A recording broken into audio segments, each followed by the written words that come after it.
there are 8 billion people in the world.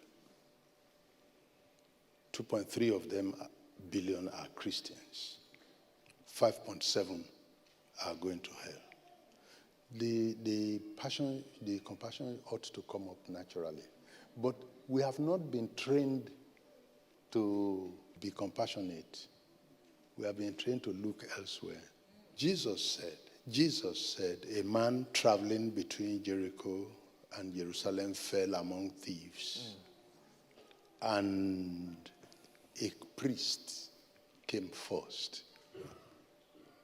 Who should be the natural compassionate? After him came a Levite. The Levite also look another. The priest and the Levite came from the same origin.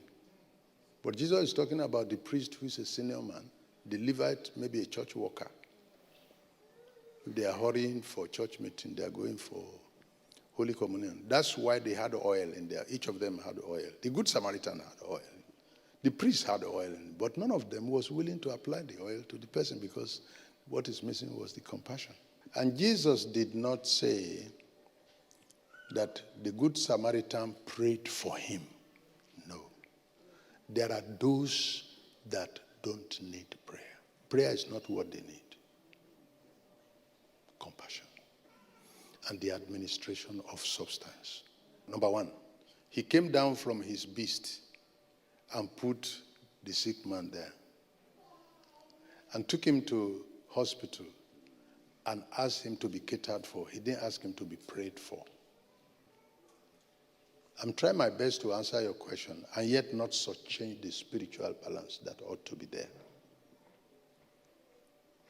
The man got to the hospital and he didn't ask them to pray for him. He himself did not pray for him. He asked that the man to be cared for. And he put money down. And he told the caregiver that when he's coming back, I will cross to check. None of those interventions require him to pray for the man who was wounded.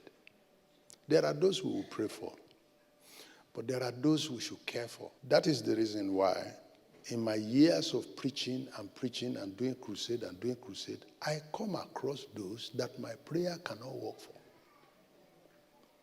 So I have to divine physical intervention. We have 85 babies in our orphanage who are motherless.